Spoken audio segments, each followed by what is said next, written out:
Hey, this is Warren Redlick from West Boca News and the Warren Redlick YouTube channel. I'm here with Kelly Skidmore, who is a candidate for the Florida House of Representatives, District 81, and previously served in the Florida House of Representatives. So she's experienced, and we did talk a little bit before the interview this morning just to get her up to speed. We're going to start by talking about self-driving cars.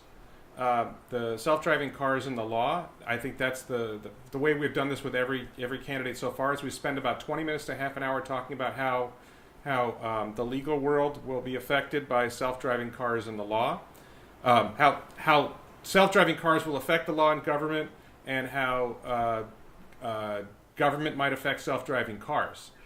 Somebody who's running for office. I talked to sheriff candidates, county commission candidates.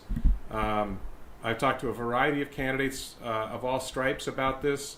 It's something that I think is going to affect our lives in a big way. So, and for those watching, unfortunately, sometimes the image changes that I get from Skype, and I have to move Ms. Skidmore's image around a little bit. So, so the first thing is, we talked a little bit. What's your experience with, or your familiarity with self-driving cars? And like most people I've talked to aren't really familiar with it. Have you seen them on the road? Are you aware that this is coming? What's your take on it? Yes, I actually, thank you so much. It's a fascinating conversation. And a few years back, we had a demonstration in the Capitol courtyard. And so we were all able to get into the self-driving vehicle and take on the courtyard. So I've been in one. I think that you're right. I think this is the future. This is what's going to happen. And a perfect analogy for me is mobile phones. Back when I used to have the big brick, the big Motorola brick. There was a lot of sentiment that would not be prolific, that not everyone would have a mobile device. And look at where we are now. So I do think that you are definitely on to something in terms of being ahead of the curve in what most people are thinking, how quickly this can come. But I've paid attention to a lot of the testing that's been done, and I think that it is very close on the horizon. Okay, so one example of that, just so people know, is we have Tesla, which is I'm a Tesla Right. nut. I'm a Tesla shareholder. I do a lot of videos about Tesla on this channel. Tesla has a feature called Smart Summon, where you parked your car somewhere in a parking lot, went into a restaurant or a store, you come out, you press a button on your phone, and you watch your car back out of a parking spot and pull up to you. So it's already here on a small scale. And then a lot of people, the same people who have that feature, it's called full self-driving, navigate on autopilot, and they're able to drive their car. And I've driven it myself. My friend in Boca Falls has a Tesla Model 3, and we drove up to Delray Marketplace, and I drove home, put it on autopilot, and it's driving down US 441, and the car's driving itself. And that was several months ago, and it was limited in a lot of ways, and a lot of those limitations have been removed. And Elon Musk says he hopes to be, quote, feature complete by the end of 2020. Feature complete means that it can do everything. It won't necessarily do everything well. And the hope is that it will, once it's able to do everything, it will learn from its driving. That's the way neural networks work. So this leads to the issue with government, or a bunch of issues with government. I mentioned this to you earlier. One of the concerns is, I'm a criminal defense lawyer, and I've handled a lot of cases involving a traffic stop, where a police officer pulls over a car. So one of the questions is, what's a police officer supposed to do when he pulls over a car with no driver in it? There's no one in the car. And there's a paperwork requirement for the courts that you're supposed to physically hand somebody a piece of paper, the ticket, or a lawsuit, or whatever it is that you're dealing with. And there's nobody in the car to hand a ticket to. And the legislatures are going to have to deal with that. At every state, I don't think it's really a congressional issue, it's more of a state issue. What do you think the Florida state legislature can do to address that? How could they approach that kind of problem? Sure, I think that there's going to have to be change to allow for the delivery electronically. Just as you get a ticket when you go through a red light and a picture is taken, or you go through a toll and you don't have the proper device, or you don't pay the fee, you get a ticket by photo from your tag. I think that is the way that is probably going to have to be approached. So depending on whether, like you said, does the ticket go to the owner of the vehicle or the person who developed the software? I think those are some big issues that we have to grapple with and make decisions on. But I do think that there are easy ways in which we can deliver the ticket or the summons or whatever it might be electronically, just like we can now do electronic signatures on almost any official document. Yes, we do a lot of that is a big thing. As an attorney and a real estate agent, there's a lot of electronic signatures going on. Right. So, especially during a pandemic when you can't really be face to face, or it's not safe to be face to face. Right. So this also leads to budget issues, which is and policy issues. So the perception of those of us who believe in self-driving cars is that they are going to be inherently much safer than human drivers. That in some ways they already are. The Tesla, we're trusting Tesla when they say it, but the number of crashes while on autopilot is less than the number of crashes while the vehicles are not on autopilot. It's already safer, arguably. But, they won't drink. They won't be on drugs. Right. They won't get They're not tired. They're not putting on their makeup. They're not changing the radio station. Right. All the things that tend to distract us. They won't have low blood sugar. They won't have medical issues. They won't be eating. Right. So the perspective, and they will have 8 cameras. We have 2 cameras that are in basically the same place. They're going to have 8 cameras that are all around the car, so they're going to have better vision, and their perception is, among people like me, and I'm not saying everyone shares it. Are you still with me? Yeah. The perception is that they will be so much safer than human drivers that there may no longer be a need for traffic enforcement. And this is one of those challenging things, and I mentioned DMV to you before. It may become so commonplace that people won't bother getting driver's licenses. There will be nobody walking into the local DMV anymore because Teslas will be working directly with state regulatory agencies, and I'm talking, a ways down the road, no one is going to bother owning their own car. No one's going to bother having a driver's license. Well, I'll tell you just from my own experience, and I think that it's a little bit relatable. When I turned 16, I had my learner's permit when I was 15. I got my driver's license when I was 16. All of my friends did, my siblings did. But when our kids turned 16, they had no desire to go and get their driver's license. They didn't see a need for it. My daughter will probably never own a television and never sign up for cable. There are so many things that this generation is going to accept that they don't need, that it's easy to assume the DMV could be a part of that as well. Right, and so where this leads for elected officials is, at some point there may be a question, why are we paying all these people to sit in the local DMV? Why are we paying police officers to be out on the roads enforcing traffic when the mission is gone? And a lot of politicians are hesitant to eliminate government jobs, and to at least to admit it. Sure. Yeah. And honestly, I think in practice, we very rarely, one of my favorite examples, and I'm sorry, this is not a Florida thing or a self-driving car thing, but the United States government still funds Voice of America. Voice of America was created to send radio signals into the communist bloc, which no longer exists, to basically a propaganda operation. When how many people are listening to the radio anywhere, but we're spending $100 million a year on this. So government agencies never seem to die, even when they're no longer necessary. And it's very challenging for an elected official to say, yeah, I can see that we get rid of those jobs. And especially when it comes to law enforcement, even though we've got this, we'll talk about criminal justice later in the interview, but this notion that we have police everywhere and they're making us safe, well, all of a sudden you're not going to need police on the roads. And that's about half of what police do if you look at a lot nationwide, and I think Florida-wide. Are you willing to eliminate jobs is the question, because they're no longer necessary, because self-driving cars have made them unnecessary? So here's the answer. There has to be some give and take as we become more efficient through AI, through all the technology that we are developing.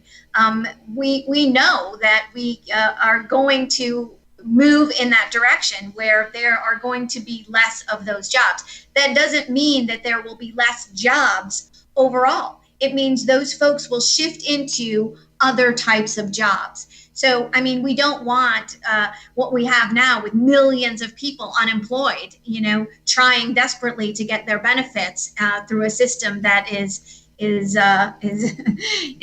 less than desirable. But yeah, so I'm collecting no, we don't want unemployment. to eliminate jobs. Here's what I would say. No one wants to eliminate jobs. In fact, if you hear anyone who's ever run for office, they'll tell you how they're going to create jobs. It's not the role of government to create jobs, in my opinion. The role of government is to create an environment where business can thrive and employees can find work. And so that's what we need to do. If it's not work at the DMV, if it's not work in any other place, then it will shift. We will find the way that those people can be productive and citizens. And it's not an elimination of jobs in that people will no longer be working. Okay. So something popped into my head that I thought you might, I don't think I brought this up with anybody else, but there's been some news recently. There's a related company to Tesla called the Boring Company. And the Boring Company, basically, it's boring tunnels.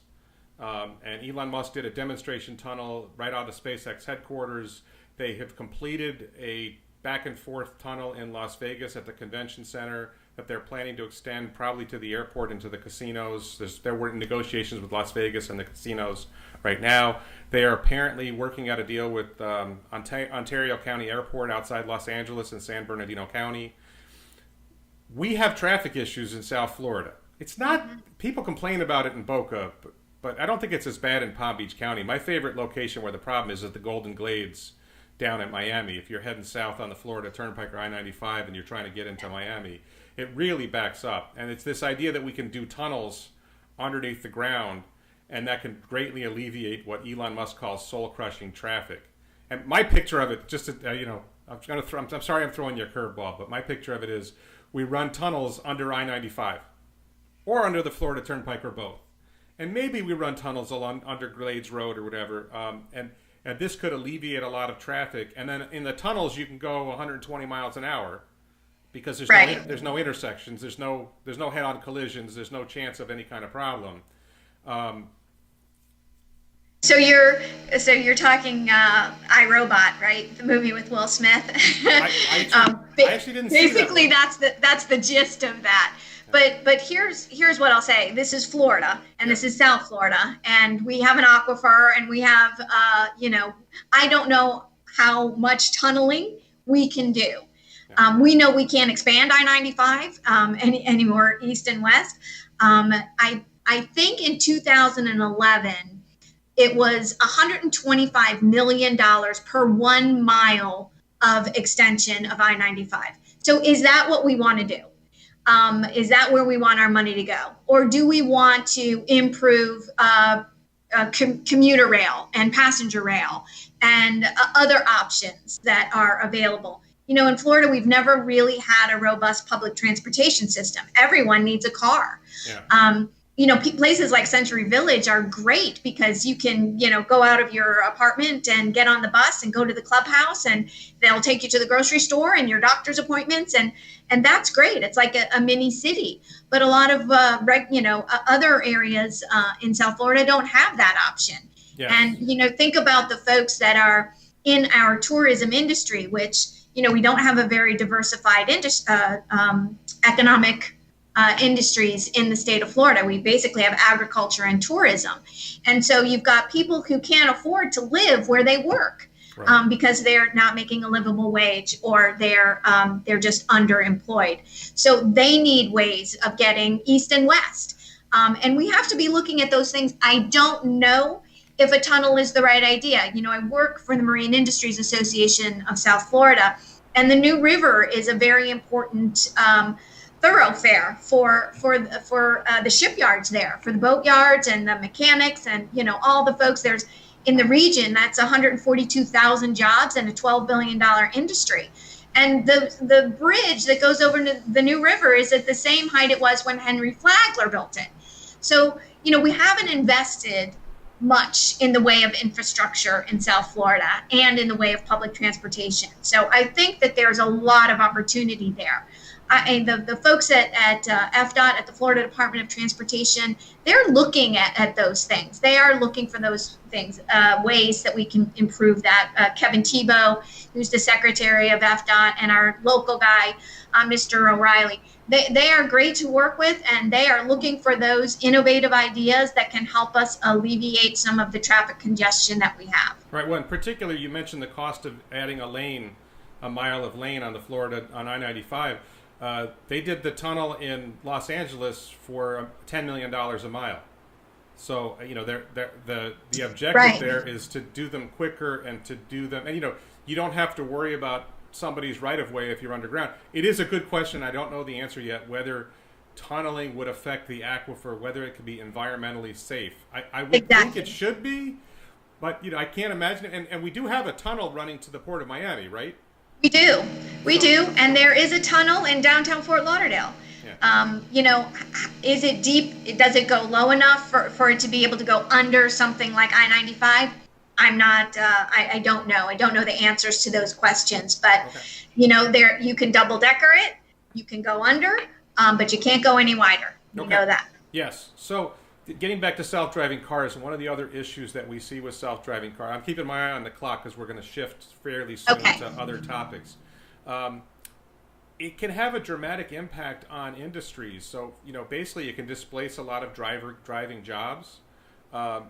I've actually been, because I'm an attorney and I'm a personal injury lawyer and I'm a criminal defense lawyer, I see it being devastating for those. I do other things. Obviously, I'm doing this right now. Right. But as a personal injury lawyer, if it reduces the number of accidents, it's great for society, right? We would like to see fewer accidents. If it eliminates drunk driving, that's going to be great, right? You still there? I'm sorry. Yeah. Okay. Yes. So your image freezes from time to time. You do too, on my end. It's probably both of us. I don't know.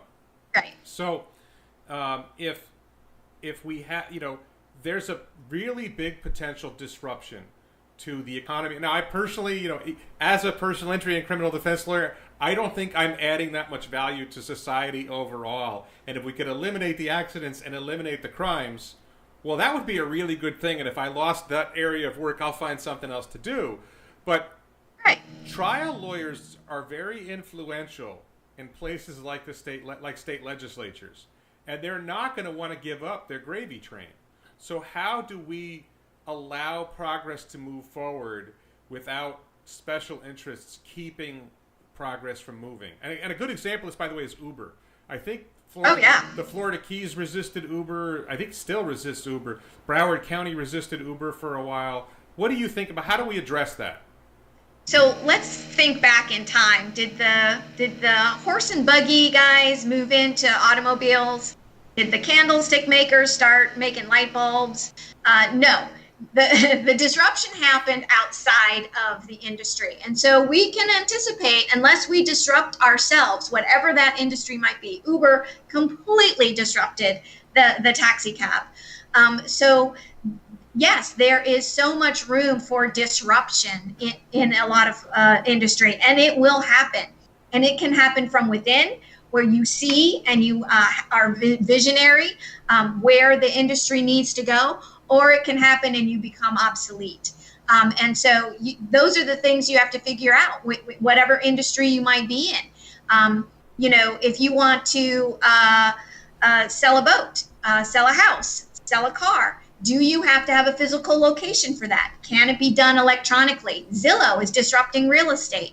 So the realtors didn't do that. That happened from outside in. And so, you can either look ahead and be prepared for what is to come and take your industry that way, or you can be eliminated. Well, but the challenge is the special interests will tend to influence legislatures to protect them. Whether it's the county, Broward County and Uber and the taxi industry not wanting Uber to compete with them at airports, how do we make sure that elected officials don't get in the way? So elected officials rely on input and information. And if they're only hearing one side of the story, then they tend to listen to that side. I usually will ask the question if someone comes in to my office and says, hey, we have this, scathingly brilliant idea, my second question after, hearing all about it is, who doesn't like it? Who doesn't want it? What's the opposition and why? And so that you understand what you're dealing with, what the landscape is. So, there's always I hate to use the word, but a food fight between professions, nurses and doctors, or, podiatrists and orthopods. And, everyone wants to sort of protect their territory, what they know. And so as a legislator, you've got to weigh all that and understand what is the best thing for the people of the state of Florida, the residents, the voters, the people who live here, whether they vote or not. What is best for them? And, if you have, I know that a lot of people sometimes think that there is undue influence over legislators because the nature of the beast is you have to raise money in order to get elected. And you raise money from the people who then come and talk to you about their issues. That never has translated to, I vote the way you want me to vote in my world, in my life. That is not what is expected when organizations or industry support you. It's, will you listen to me? Will you have an open door and an open mind? And so that's how you have to be able to assess all of these issues. What is best for the people of the state of Florida? Does it move us forward? Does it hold us back? And those are that's the balance that you evaluate all issues on. Okay. One last thing I wanted to ask you about self-driving cars is, we talked about this before we came live this morning. We talked about it. There's a concern that a lot of people have about revenue, that there's a lot of revenue generated through gasoline taxes, and self-driving cars, electric cars, don't pay gasoline taxes. So there's a revenue issue. Now, I'll be blunt. My attitude is self-driving cars are so much better. So electric vehicles and self-driving cars are so much better for society and the economy that. And the environment. Well, but sort of the knee-jerk reaction to we've lost revenue, got to make it up somewhere, is let's tax the self-driving cars, let's tax the electric vehicles. And my attitude is, well, stop spending so much money. To be clear, I'm a registered Democrat, but I'm a libertarian fundamentally, and. To me, the answer is, well, maybe government needs to do less, and government needs to find ways to do less things, and then you won't need so much money. And if self-driving cars are improving public transportation, because they will, if self-driving cars are reducing impact on the environment, because they will, electric vehicles in particular, they're reducing parking problems because they're driving a lot and they're not parking as much. So many potential advantages. The last thing I want to see, and of course I'm not necessarily your average voter, but the last thing I want to see is the government answer being, oh, we need to tax electric vehicles, we need to tax self-driving cars. What do you think about this revenue issue? How do we deal with it? So I'm probably going to answer it very differently than anyone else has, and I'm going to start the answer with a question. Have you ever read the budget for the state of Florida? I read the New York budget. I never read the Florida budget. That's a long story. I ran for governor of New York once. Wow, impressive. Yeah. I didn't win. That's okay. Yeah. It really, it's brave and it's courageous to put yourself out there and want to do something good for the community. And so I applaud you for it. So, we have a $90+ billion budget in the state of Florida. And from the time I started I was in 1996 to 2000, end of 2005, I was a legislative aide. So I was in the legislative process, and then for 4 years I was elected. There are a lot of things that, like you mentioned earlier, once they get in the budget, they're really hard to get back out. But there are definitely areas where we are overspending. We are spending needlessly. We spent with the condition that we were going to get a rate of return that we never went back to make sure that we did. And when we didn't, we never asked for that money back. We leave money on the table because we haven't entered into a compact so we can tax internet sales. We leave money on the table because we let corporations pay their income tax to private schools. And so there are ways that we can improve our revenue. We can improve our economy by diversifying it and not relying solely on agriculture and tourism. And we won't have to go tax the average citizen more than they are already taxed. I doubt we will ever have a state income tax. It's in our Constitution. We'd have to have, 60% of the population say they want to tax themselves. I don't see that happening. And I don't see the need for that. That's one of the attractions to come to move to Florida. But there are smarter, better ways to spend the money that we are getting. When I was there in the legislature, I was never in a budget year that we didn't have to cut, because it was during the Great Recession. We had to cut, and it was painful, very painful. Healthcare, public health. And those are the things we don't want to have to do. We don't want to have to do that. So we need to look at who's not paying their fair share and why, and does it make sense to switch around where that money goes. Okay, so for those of you who are watching for the self-driving car portion of the interview, we're going to shift now to talk more. I want to stay on the budget, but and I think this is going to be interesting if you like this stuff, but we're going to shift now. And so if you were watching for talking about self-driving cars, thank you for watching. I understand if you're leaving. I hope you'll stay anyway. There was a question from Mark, tax the rich, or not a question, a comment, tax the rich properly. I think it relates to what you were saying.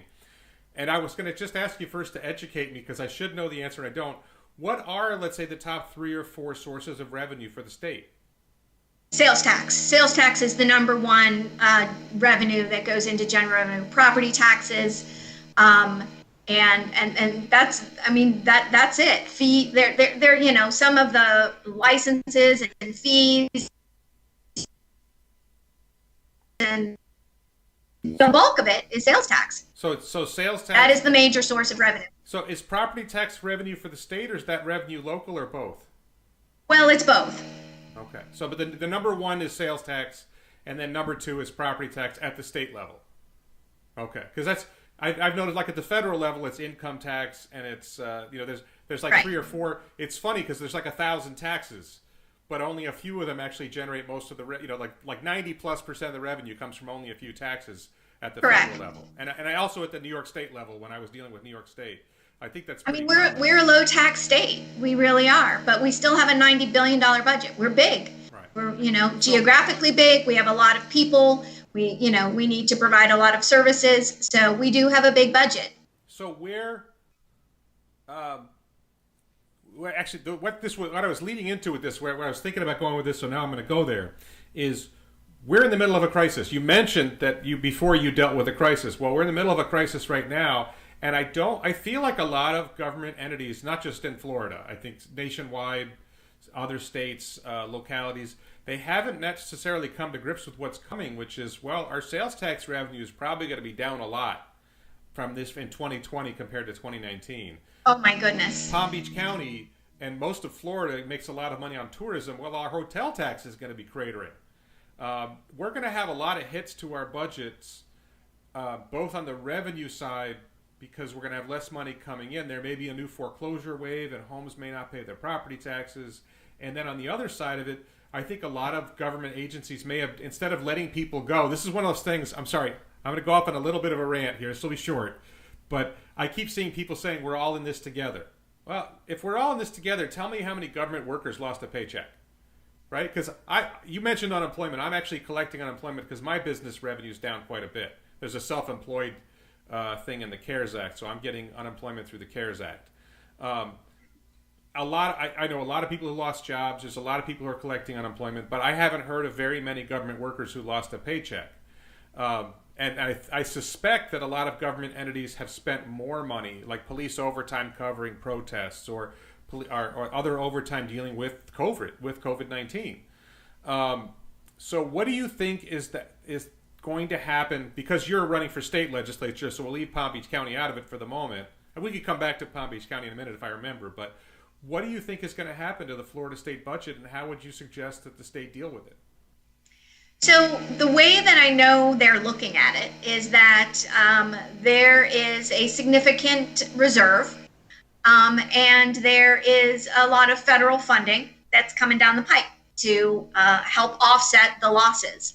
So the leadership is looking at those two things as providing a buoying effect until we can get through some of these severe challenges in not being able to collect enough revenue. But I still think that there are additional ways that we can look at this. I hear what you're saying in terms of state employees, but I got to defend state employees. I really do. They are, we don't want more unemployed people. And we do need the services of these people. Let me just take one small example that may not mean anything to a lot of people, but there is one woman who handles all of the apprenticeship programs for the state of Florida. I think there are more than 40 of them that she has to keep straight. Now, do we want to let her go? How do we make those decisions? We work on a pretty tight level of employees. We are not bloated with state employees. These are people who have been working for our state at a lower income than a lot of private businesses would pay, and they've been doing it loyally for decades. Do we let those people go? Who gets to make the decision on who goes and who stays when they've been doing a job that they needed to do and that we required and wanted them to do? So I think it's not a fair thing to say, why haven't state employees lost their jobs? A lot of places are still doing very well. Car sales are great. Real estate is great during this pandemic. Should we be looking at why aren't any realtors out with, looking for unemployment, and why aren't the car dealers? Government is needed now more than ever. And we are about to enter into a public health crisis like we have not seen before.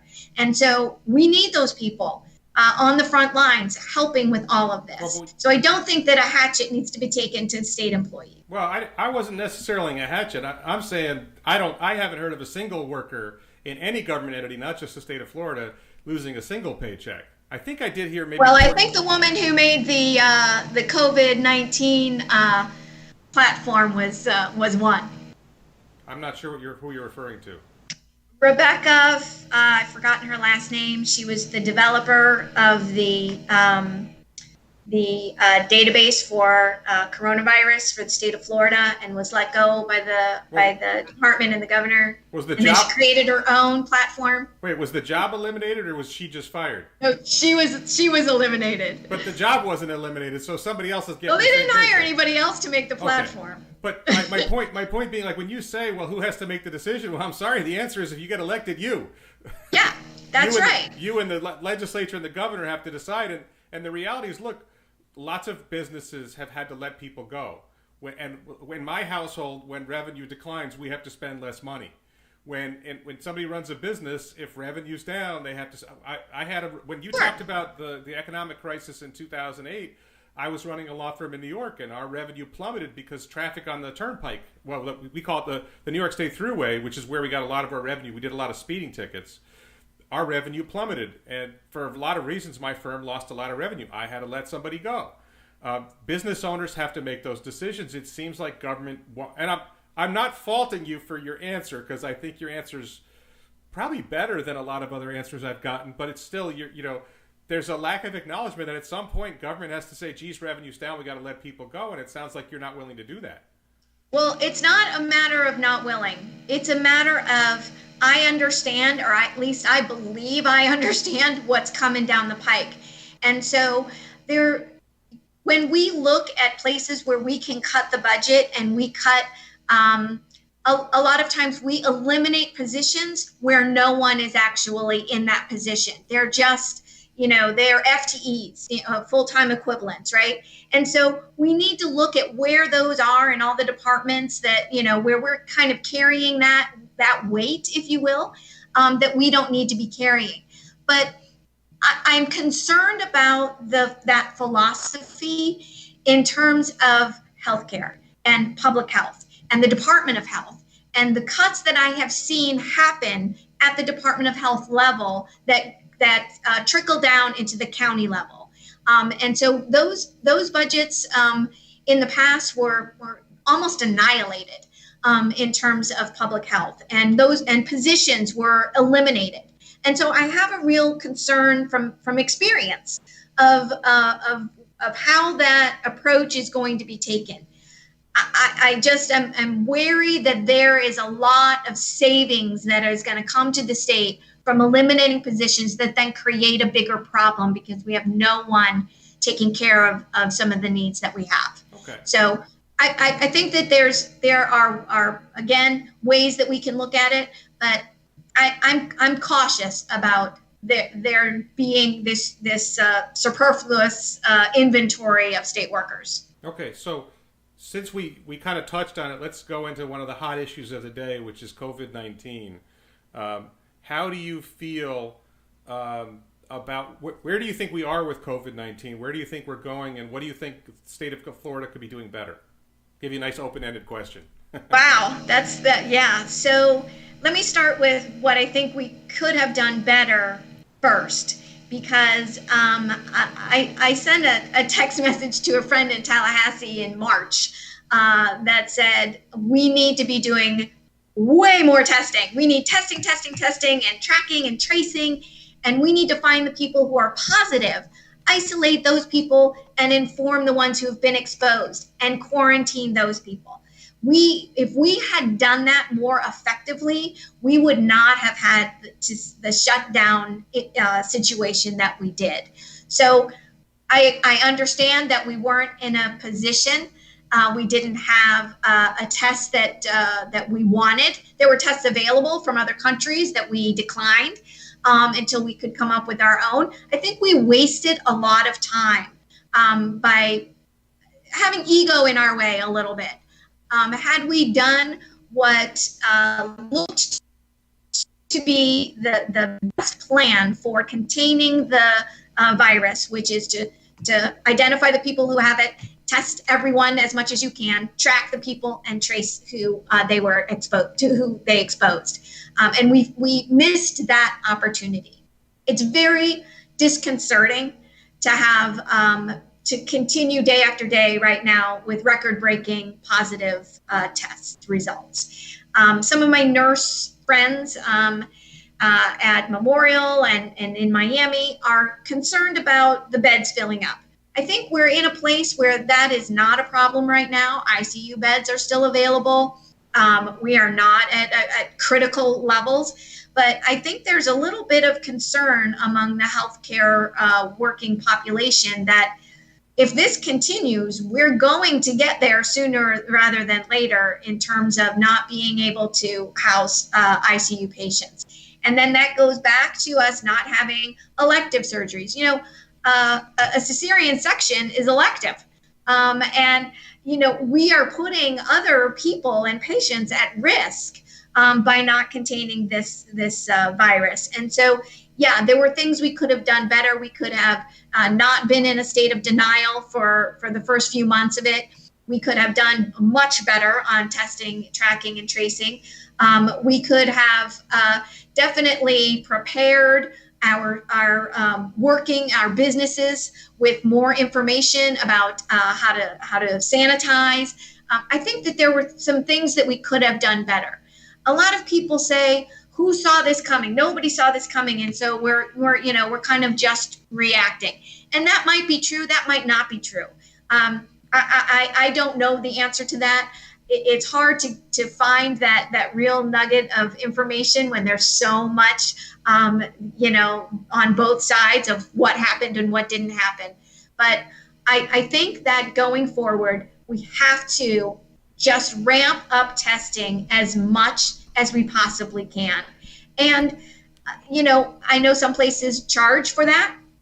There are places in Miami who are charging $150 for a test. And the court said, yeah, that's okay. They can do that. And then there are places where, out in the Glades where there's a huge population of District 81 that is called the Glades, which is Belle Glade, Pahokee, and South Bay. It's a huge agricultural district. There are families who live in that area that aren't just, multifamily units. They're multifamily in a unit. There are some places where there are shared bathrooms. There are some places where there are outhouses. And so we are not addressing the broader issue of affordable housing and, other types of healthcare needs. And so it's all intertwined, and it's all interrelated, that if we are not addressing public health from a statewide, national perspective, we're in for a very, very big surprise. All of these people who are unemployed no longer have health insurance. And because we didn't take the Medicaid money, they're not eligible for Medicaid. And, we tie your benefits to your employment, and for, however long that's worked, but maybe that doesn't work anymore with the gig economy and everything else.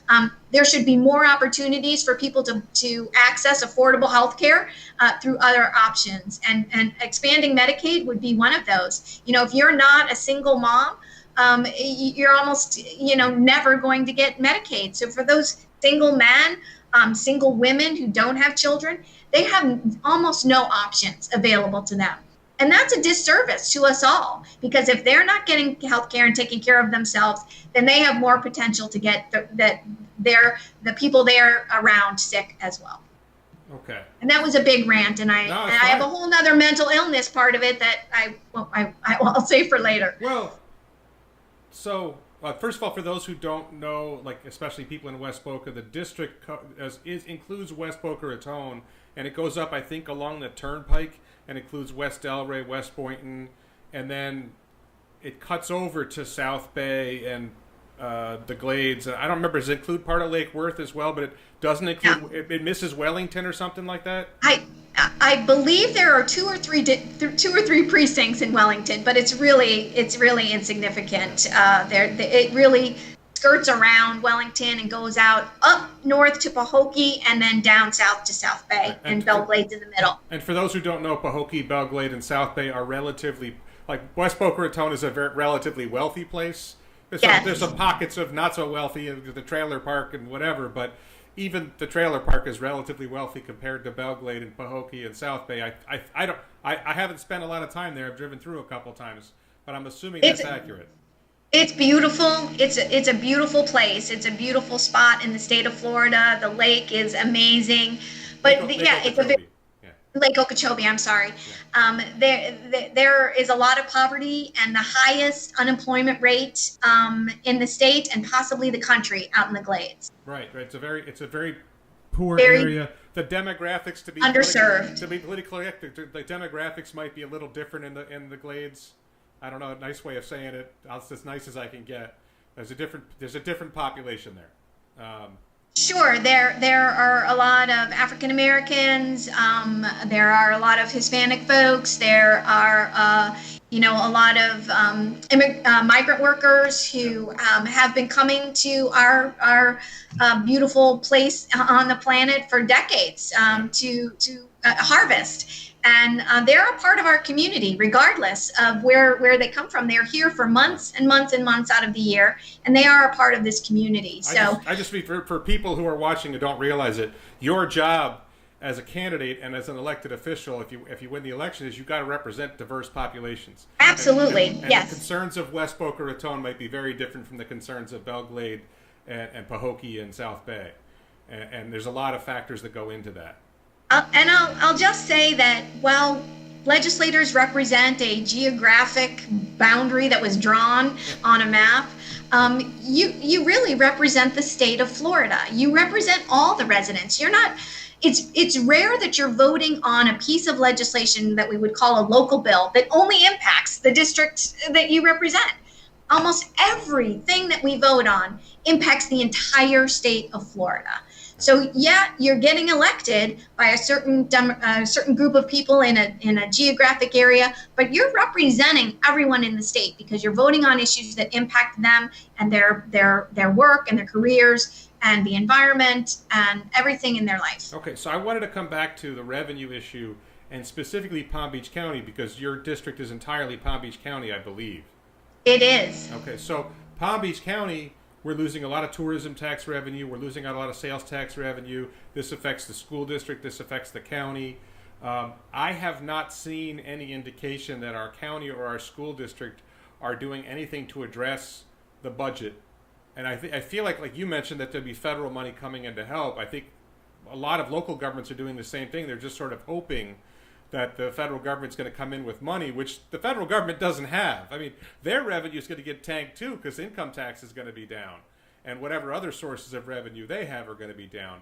But the difference is on the federal level, they print their own money. Well, in Florida, I mean, it's a deficit. It's a deficit, but in Florida, we do not have that ability. We are required by our Constitution to have a balanced budget. We cannot spend more than we have. But where I was going with that is, do you see any prospect for the state helping the counties and village and towns and cities, or are they going to have to hope that the feds help them out?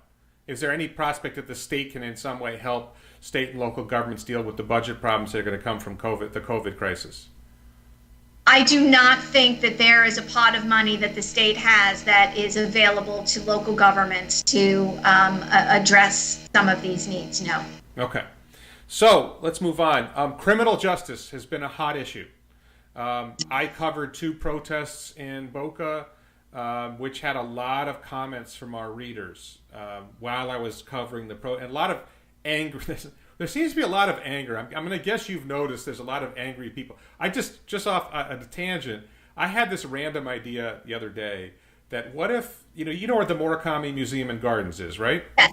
It's a big piece of land. There's a lot of land that's not used. And I just said, hey, what if we added a Chinese museum and gardens and maybe an Indian or South Asian museum and gardens? What if we tried to do something like that? And the level of anger, it wasn't like a serious proposal. It was just like a brainstorming idea, like, what do you guys think of this? And the anger was so intense, like I was somehow a shill for the Chinese government, and I was trying to, I'm like, we still eat Chinese food. Even if you're mad at the Chinese government, there's still aspects of Chinese culture that we appreciate. And I don't, I mentioned India and South Asia, nobody seemed to pick up on that. There just seemed to be this, and then, the Murakami's there to commemorate Japanese history, but I was struck by the level of anger, and I think the same thing with the protests. Look, we had a protest at 441 in Glades Road, Mission Bay. Yeah.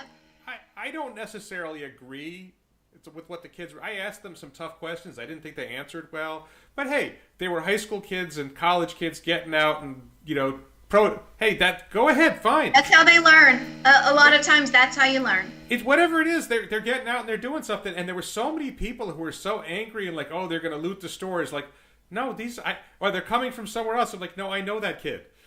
That kid was in the High School Musical. I'm interviewing this kid, like, and the angry. I was so struck by the anger, and we definitely saw that spike with George Floyd's murder and the criminal justice protest that followed. What's your take on Black Lives Matter, on defund the police, on the protests? Just sort of, again, an open-ended question. What do you think of all that? And maybe I'll have specific questions after I hear what you have to say. Sure, I am all for the protests. I am supportive of everyone who wants to come out and show their support for Black Lives Matter. I understand the anger, the hundreds of years that a lot of people feel that they're carrying from their ancestors. This being under the thumb. So it's a very sensitive issue, but I can tell you, young people. My daughter is 26, not quite high school, but they are very much compelled by this and kind of just awestruck that we have let it go as long as we have. That we, as humanity, have not found a better way of finding equality and unity. So I am all supportive of protests. On a very personal level, my niece, who's also my goddaughter, is her and her twin sister are adopted from China, and they've been in our family since they were born. They are American. My niece Emily is married to a DJ who is Jamaican. There is no more room for an us and them. We are humans. We are one human community, and we need to start behaving that way.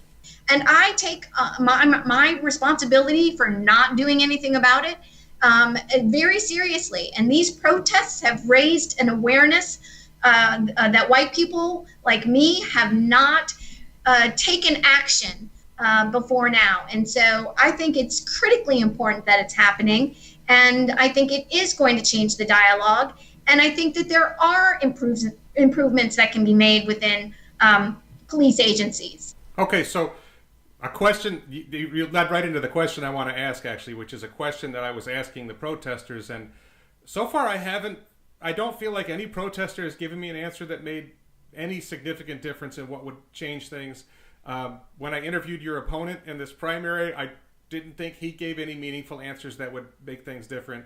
What solutions do you see that would reduce? I think the issue that is being raised is police violence, or particularly police violence against young black men or whatever. What solutions do you see that would reduce this perceived or real problem of police violence? Well, there's a short-term and a long-term answer, I think.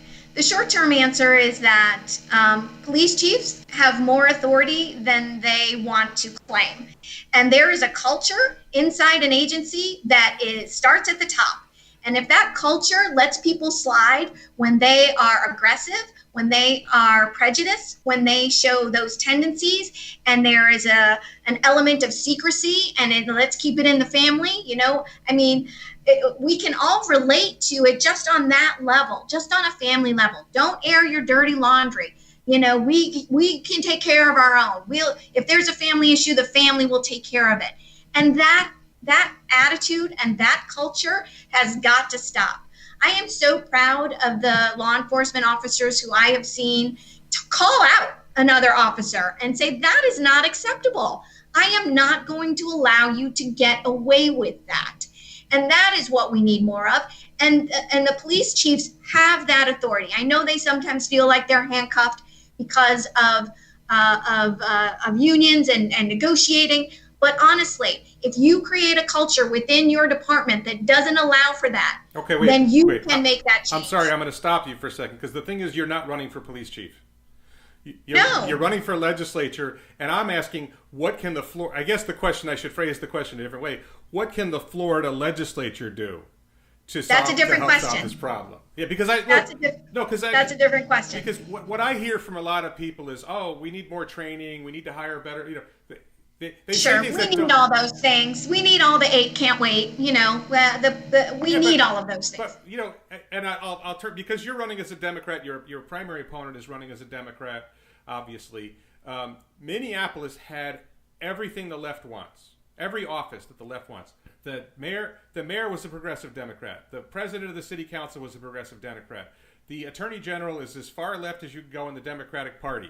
You had everything that the Democrats would say that they wanted in office, and they didn't get it done in Minneapolis. So why should anybody trust that Democrats, let's suppose the Democrats took control of the Florida House and won the governorship in 2 years, your dream comes true, you guys get control of everything. Why should anybody believe you guys are going to do it? Now, I'm not saying the Republicans are doing good either. Don't get me wrong. Yeah. So let's level set. When the Democrats didn't get there in Minneapolis, when the city of San Francisco has terrible problems run by Democrats. New York City, terrible problems run by Democrats. Baltimore. Why should anybody? So what are your examples for Republican-led cities? I'm not defending Republicans. There's enough blame to go around. There's no doubt. There is plenty of blame to go around. I just mean, why should we trust that you have solutions that other people don't? I mean, I have solutions that I would love to discuss with you, but I'm just asking the question. And we'll go there. Let's go there. So, what are your solutions? So the first thing is, Breonna Taylor was killed in the war on drugs. Okay, she was killed in a no-knock drug raid in the war on drugs. Right. I believe, because I mentioned I was a libertarian before, I think all drugs should be legal. This terrifies my friends on both sides. Go, wait a minute, Warren, you're going too far here. But look, Breonna Taylor was killed in a drug raid. Okay, and the drug war's been going on since 1914, Harrison Narcotics Tax Act of 1914. That's 106 years. And there are still drugs in our schools. There are still drugs in our prisons. There's still drugs in my neighborhood. There's still drugs in your neighborhood. It doesn't work. Prohibition didn't work in the 1920s. We ended it in 1933 because it didn't work. We know that the drug war doesn't work. If we ended it, we would reduce a lot of police violence and we would solve a lot of other problems that we could talk about. How do you feel about the prospect of legalizing drugs? And I asked your opponent this, by the way. So I have two thoughts on it. I am concerned about the opioid epidemic. I am not concerned about marijuana usage. Legalize it, be done with it. It's ridiculous. And commute the sentences of the people who are, behind bars, many of whom are brown and black, who have, more significant sentences and punishments than their white counterparts for the same crime. So yeah, let's just do an automatic reset on that one. But here's what I will say. I do have a concern about opioids. I have rheumatoid arthritis. I was diagnosed with that when I was 4 years old. It's a chronic pain disease. It's one of many chronic pain diseases that people have to live with. A lot of people have an accident that then requires them to go through some rehabilitation and take pain medication.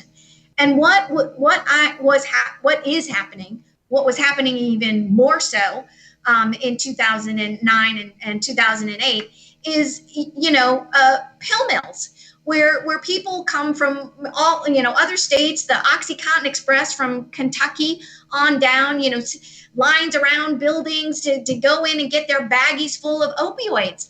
That is not healthcare.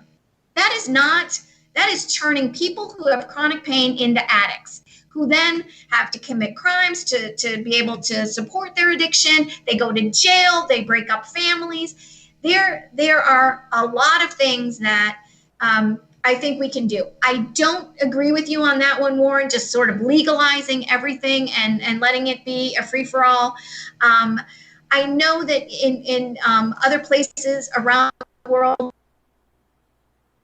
you broke up there for a second.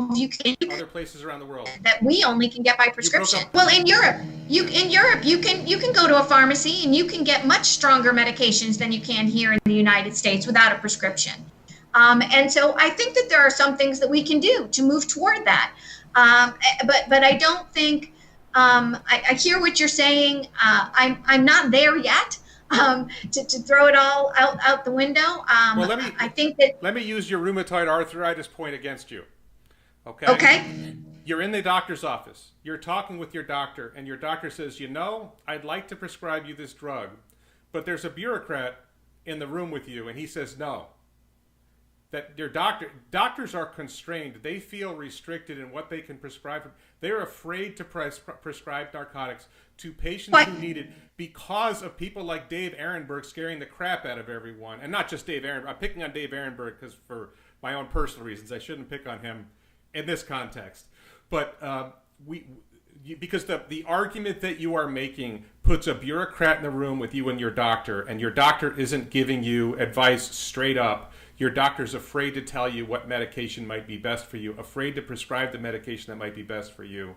And I would rather that you and your doctor make that decision without a bureaucrat in the room. But your position. Well, then you need to eliminate the insurance companies because that's the bigger bureaucrat in the room. Quite honestly. Those are two different questions. The doctors doctors aren't afraid of reimbursement. No, if I have to wait a minute, Warren, if I have to fail on 4 medicines before I can get the medicine that my doctor wants me to have, that's a bigger bureaucrat in the room. The insurance company that requires me to fail on 4 different medicines when my doctor knows are narcotic or not, that's a bigger bureaucrat to me.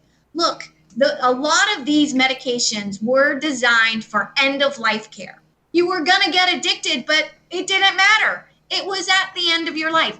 These are highly addictive medications, and people are unwittingly turned into addicts because of them. That is a bigger public health issue than doctors being able to nilly-willy write for anything without any concern. There are great doctors. There are great noble policemen. There are also bad actors in all these professions as well. And unfortunately, we have to regulate and legislate for the worst of the worst. Well, and that's where we are. Well, we don't need we don't need Dr. Zavalda if I can go to the pharmacy and get what I want without a prescription. But when you talk about addictive, tobacco is the most addictive drug out there. It kills 500,000 people a year in the United States, and you don't need a prescription to get it. And, right. And I'm not saying that it's a good thing that tobacco kills so many people. What I'm saying is we made a decision with alcohol in 1933. We made a decision somewhere along the way with tobacco, or maybe we just never made a decision with tobacco. But, you know, the reality is that what we're doing with narcotics leads to, and I'll just tell you just as an example, and I don't know if my audience has heard this before. I'm a criminal defense lawyer. I still handle cases in the Albany, New York area. Mostly I'm down here in Florida now. I saw both on grand jury, I served on grand jury as a juror, and I saw as a criminal defense lawyer that the city of Albany, which is 30% black, had 4 or 5 drug task forces. And my town of Guilderland, which is 2% black, had no drug task forces operating. I sat on grand jury, and every drug case was white cop, white informant, black defendant. White cop, white informant, black defendant. They would give the white informant $50 to go buy drugs from the black defendant. When he was done and he brought him the drug back, they gave him another $50. What do you think he did with the $50? He went and bought drugs. And I represented they were all skinny white boys, is the way I like to refer. I know it's not politically correct, but they're skinny white boy informants, black defendants. And I represented one of the skinny white boys, and I had a deal where he would get treatment instead of incarceration. His conviction, his criminal charge would be wiped. And he turned it down because they offered to let him be an informant so he could keep using drugs. The system is corrupt. The drug war is corrupt. There is no way of uncorrupting the drug war other than legalizing drugs.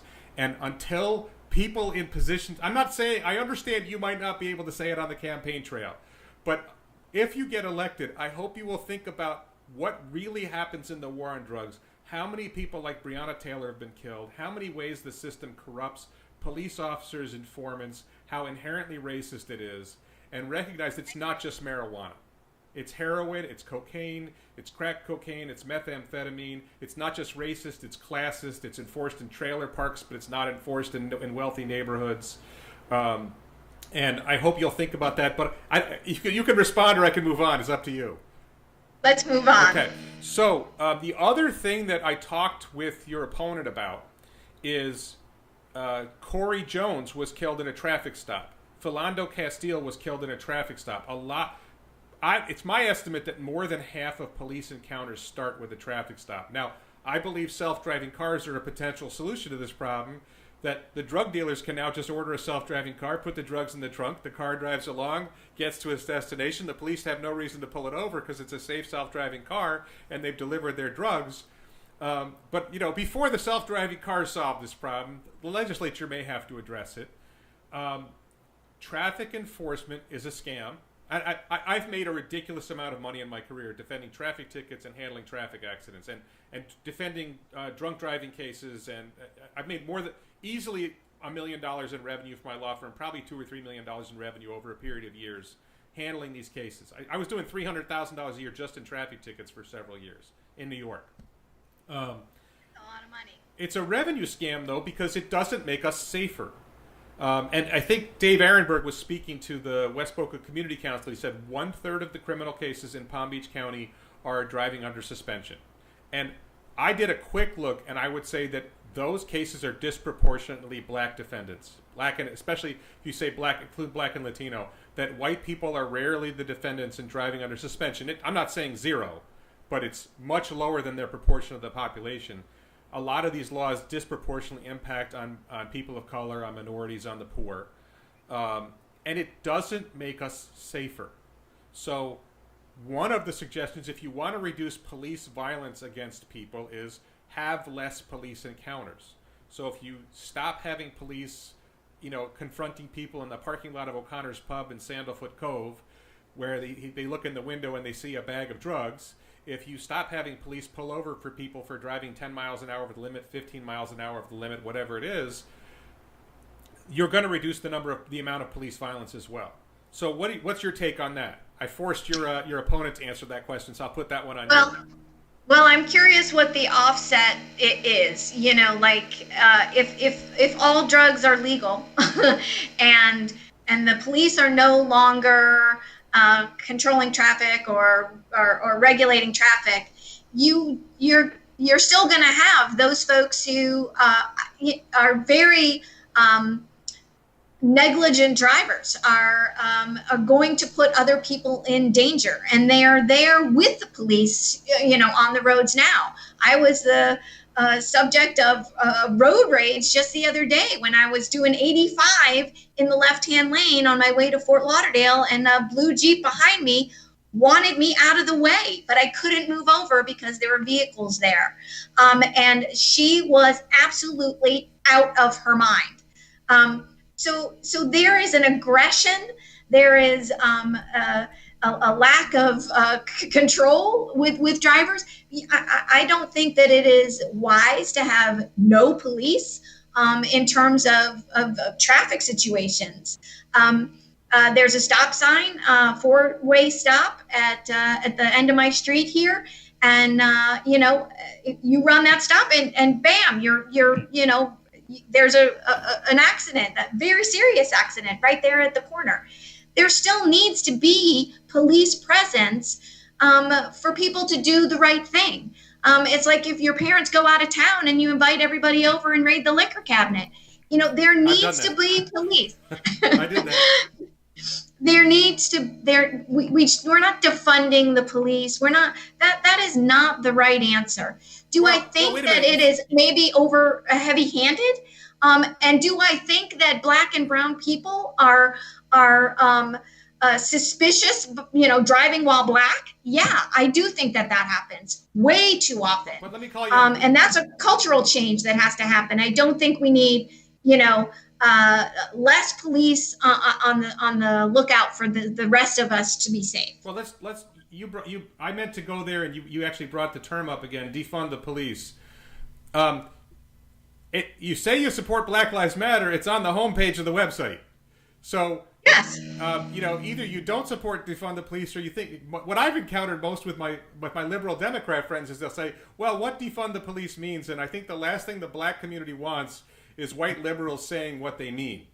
If you don't support... I'm not going to white-splain. But if you don't support... I get enough mansplaining. I'm not going to white-splain. If you don't support defund the police, then how can you say you support Black Lives Matter when that's right on the front page of their website?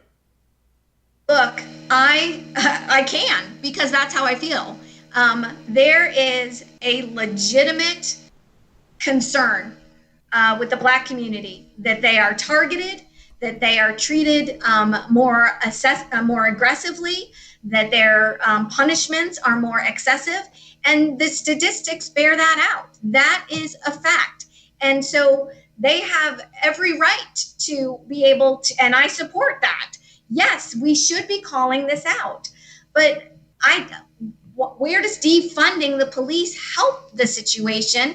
It's a cultural change that has to happen within the agency. It's not that you eliminate the agency altogether. Change the agency, adapt it, grow it, bring it into the 21st century. We're still acting as if, we're 100 years in history. So I don't think they're mutually exclusive. I don't believe that they are. I think I can support the police and the noble people who go into that career to protect and serve, and the bad apples that make everybody look bad, just like the bad apples in the legislature, need to be dealt with. But Black Lives Matter has a legitimate concern, and they have the statistics to back it up, that there needs to be a shift and a change. Okay. And I support that. So what can the state legislature do? Give me an example of something that the state legislature should do to advance the cause of Black Lives Matter. There are some things that we can do in terms of ratios, in terms of recommendations, not necessarily laws.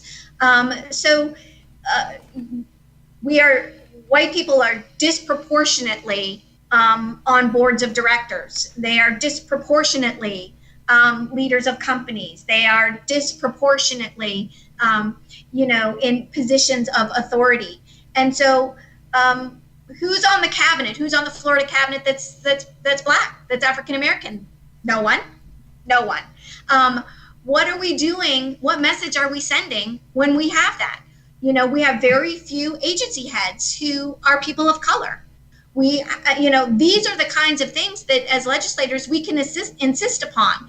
These are the kinds of things that we can lead, where we can lead by example, and those are immediate things that we can do. Okay, so I want to turn to West Boca because my audience is in West Boca primarily. I mean, we have some West Delray, we have a little bit of Broward and East Boca, things like that, but our audience is pretty focused on West Boca. What are you hearing from people in West Boca and West Delray as issues that they're concerned about? Well, I think traffic, congestion, school, lot of capacity in schools, issues that affect suburbia, right?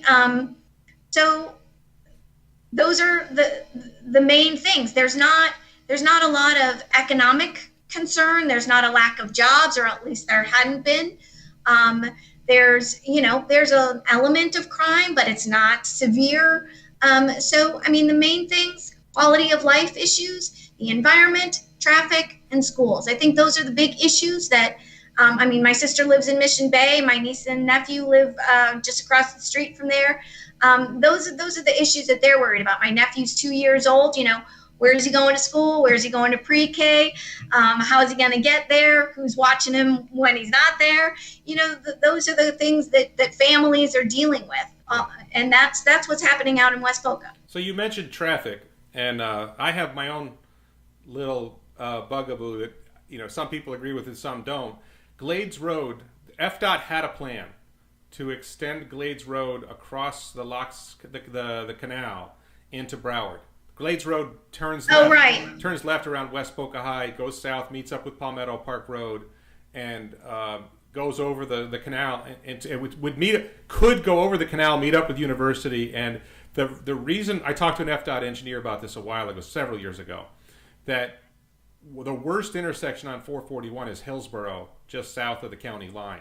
That intersection really backs up. Glades Road gets a lot of traffic too, but Hillsborough is particularly bad. And the feeling at FDOT is that if they were able to put a small bridge, one lane each way, for the end of Glades Road onto University, because they're one lane. University is one lane each way. You wouldn't need to put more than one lane each way. It wouldn't create a huge volume of traffic. That would relieve traffic on 441. What do you think of that idea? It seems plausible. Is there any kind of an annexation problem? What's the holdup to doing it? Well, FDOT, I don't know the answer to that question, but FDOT can do it if they want.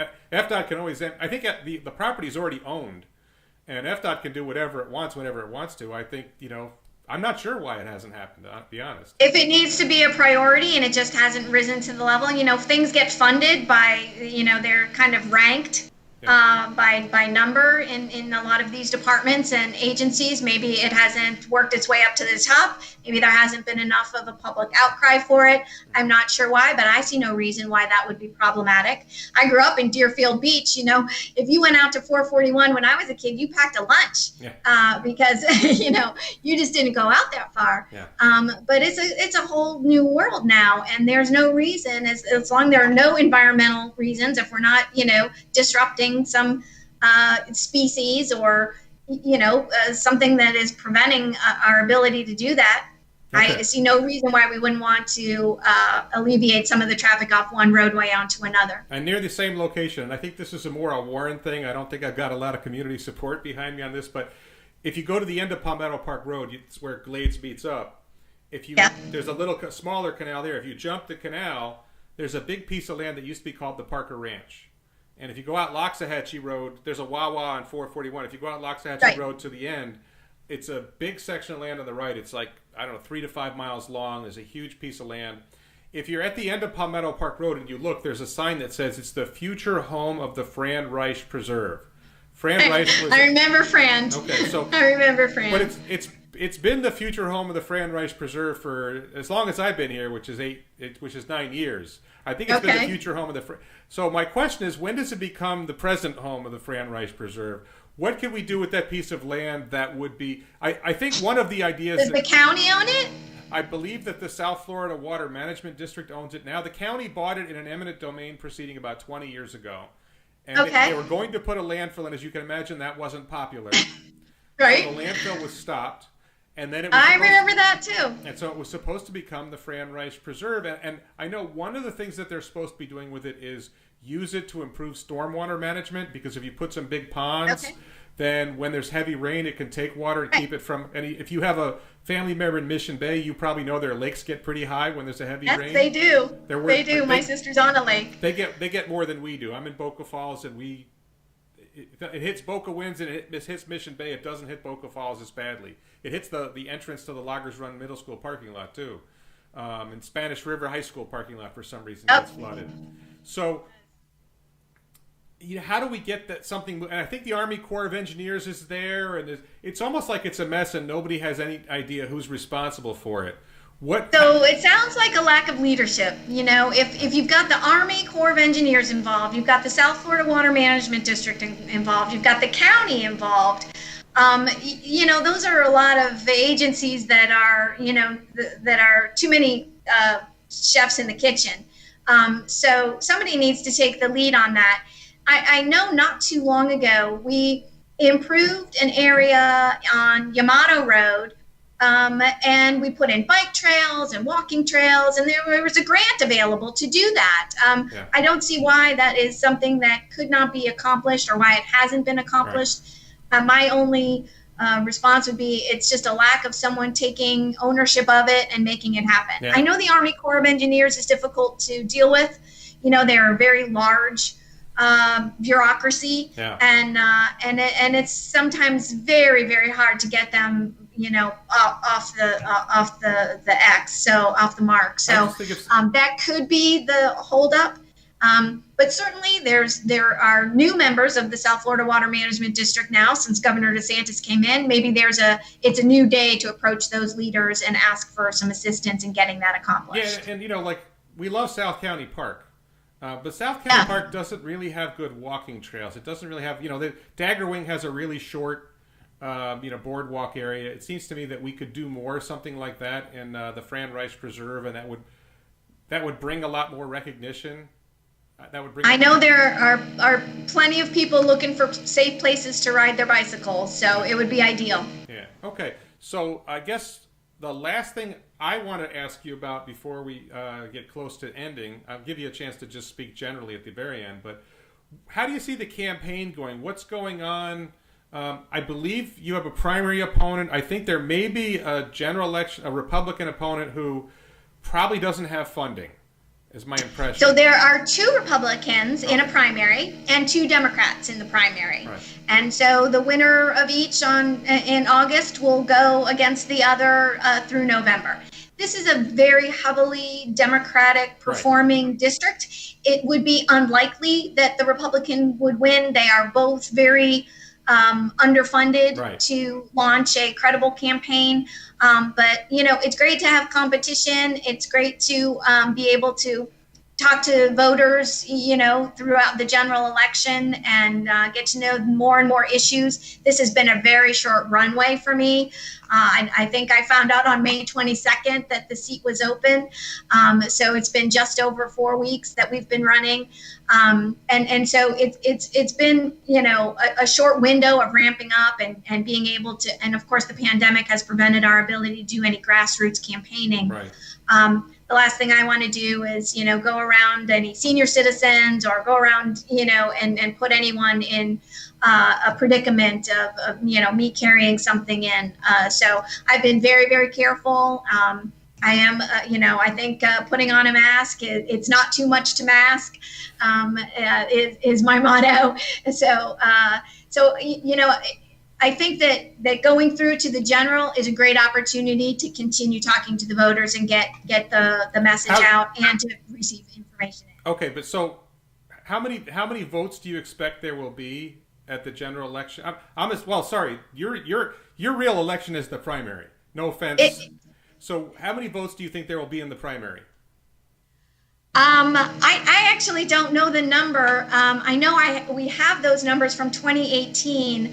What I do know is there's a slight edge given to female candidates. That's a check in our favor. my Democratic opponent is self-funded. And so he has family money. I am a blue collar, worker.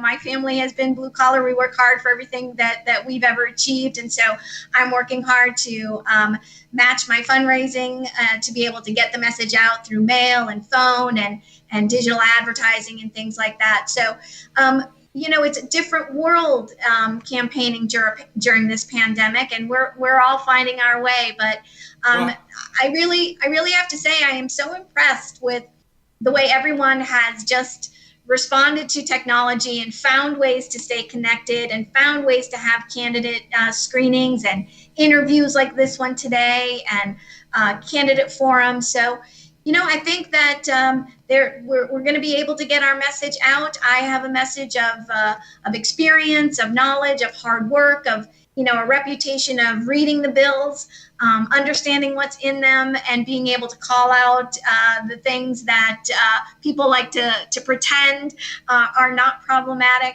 And so it's a great opportunity. It's completely different than any one we've had before, but there is definitely a path to victory that we see. Support from the Glades community is important. That's about a little over 20% of the vote. Women are about 62% of the vote, if I have my numbers right. And so, just making sure we're speaking to the folks who are going to go out on election day is our goal. Okay, so one of the challenges any candidate faces is there's a lot of different ways to try to get your message to the voters. It usually requires money. Especially in days where honestly, I think the grassroots thing, it's really hard to meet a lot of people. And if you have 100,000 votes and you meet 100 people a day, which would be amazing if you could meet 100. Would be amazing. If you met 100 people a day for 100 days, that would only be 10,000, and there's 100,000 votes. So it's really about whether it's mail or it's TV or it's radio, and especially in the age of social media. What do you see as the biggest ways you're going to be able to get your message to the voters? I think that mail is going to be a big component, but a lot of the voters are, they're kind of old school. They love a phone call. They like talking to volunteers. They like talking to the candidate. So we'll be doing some phone banking. We'll be doing some social media. Facebook is big as well. We'll be relying on ambassadors, community ambassadors, people who are in the community who've known me. There's a big section of District 81 that I represented when it was District 90. So, I still have a lot of recognition in some of these communities, and we have ambassadors who are going to work from the inside. We're going to do digital advertising. I don't think television is worth it. This is just a small window of opportunity here. We're going to have to really target the voters, and that's how we're going to win. Okay, so I've run out of, I probably should have asked you something else, but as usual, I often forget where I want to go. But I want to give you a chance if there's anything else you want to say to the people of West Boca and beyond about what your goals are, however you want to finish, what else would you like to say? Well, first, Warren, thank you. Thanks for having this forum. Thanks for your vision. You mentioned several times that a lot of people may not agree with you, and I just absolutely love that you think that way. We're all thinking the same way. Somebody's not thinking. So I love that you have these ideas. That's where visions come from. That's where dreams come from. Elon Musk is certainly doing that with SpaceX, and Ray Dalio is doing that with OceanX. All of that stuff is happening right here in Florida, and we're really not taking advantage of it in the way that I would like to see. So there, in the rest of the country and in the rest of the world, there is something that is commonly referred to as the blue economy. And we do not talk about it in the state of Florida, which is just shocking to me when we have the Gulf on one side, the Atlantic on the other, lakes like Lake Okeechobee, rivers that run north, estuaries and springs. There is so much opportunity for us to be the leaders in capturing the blue economy, in commercializing the research. At FAU, they can kill pancreatic cancer cells using the elements of a deep water sponge. There are so many fascinating things that are happening in Florida, and I want to be able to promote those. I want our economy to be diversified. I want us to be talking about sea level rise and climate change. Now that Senator Scott is gone, we're actually allowed to say climate change in the Capitol. We weren't allowed before. And so I was really excited about the Chief Resiliency Officer, but she only lasted 6 months and then went to the White House, and she hasn't been replaced. I've been very excited about the Chief Science Officer, who just took another gig at the University of South Florida as the Dean of Marine Sciences. I don't know who's going to take the lead on climate change, resiliency, and sea level rise, but someone in the state needs to do that. We've got a compact in South Florida with Palm Beach, Broward, Miami-Dade, and Monroe. They've been working on this for like 10 years. They're great ideas. There are companies like E-Concrete who build seawalls using material that actually strengthens with sea organisms. And so tremendous opportunity there. Healthcare is a serious, serious public issue.